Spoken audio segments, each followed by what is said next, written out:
told my parents I didn't have a kid. They did, and they need to take care of her, not me. My parents had me when they were 18 and 19, and honestly, they never let me forget it. Like, they didn't say it out loud at first, but you could just feel it. The way they'd sigh when I needed stuff for school, the way they never showed up to anything. Not one single volleyball game, not one art show, nothing. I learned pretty fast that if I needed something signed for school, I had to shove it in their face the morning it was due or it wasn't getting done. I'm 15 now, and I basically grew up at my friends' houses. My best friend Jenna's mom would pack me lunch sometimes because she knew my parents wouldn't. Another friend, Kyle, his dad taught me how to ride a bike when I was like 10 because mine never bothered. It was embarrassing, but also kind of nice, you know? At least someone cared. My parents would celebrate their wedding anniversary every year with this huge dinner and flowers and the whole thing. But my birthday? Maybe a card if I was lucky. Christmas was just whatever. They'd get me socks or a gift card and call it a day. Meanwhile, they'd buy each other expensive watches and weekend trips. It was pretty clear where their priorities were. So 2 years ago, when they sat me down and told me they were having another baby, I was shocked. But then I was kind of hopeful maybe. Like maybe they'd actually try this time. Maybe they'd learned something. But then my mom started saying stuff like how excited she was to finally be a real mom. How she couldn't wait to experience being a parent for the first time. And I'm sitting right there, right in front of them. Her friend called her out on it once. She was over for coffee and my mom was going on about the baby and her friend was like,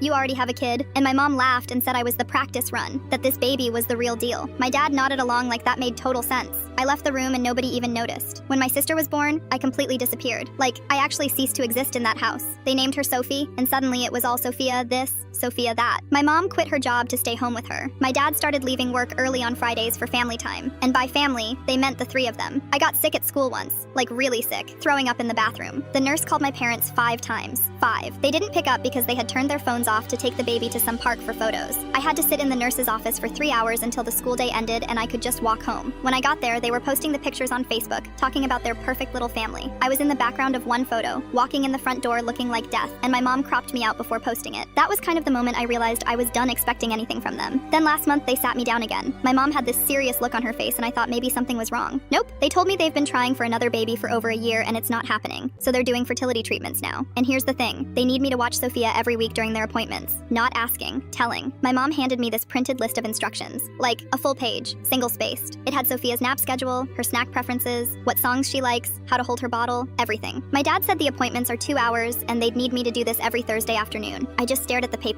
Then I looked at them and said no. My mom blinked. She goes, "What do you mean no?" I said, "I mean no, I'm not doing it. She's your kid. You take care of her." My dad got this annoyed look and said it's only a few hours a week and I'm being dramatic. He actually said I owe them for everything they've done for me. I laughed. I couldn't help it. I asked him what exactly they'd done. He didn't have an answer. My mom started tearing up, saying I was being cruel and that family helps family. I told her we stopped being a family the second she called me a practice run. I said they made it clear I don't matter, so why would I help them make another kid they'll actually care about? My dad told me I was being selfish and immature. I grabbed my backpack and went to Jenna's house. I've been sleeping there for the past 3 days. Her mom didn't even ask questions. She just made up the guest bed and told me I could stay as long as I needed.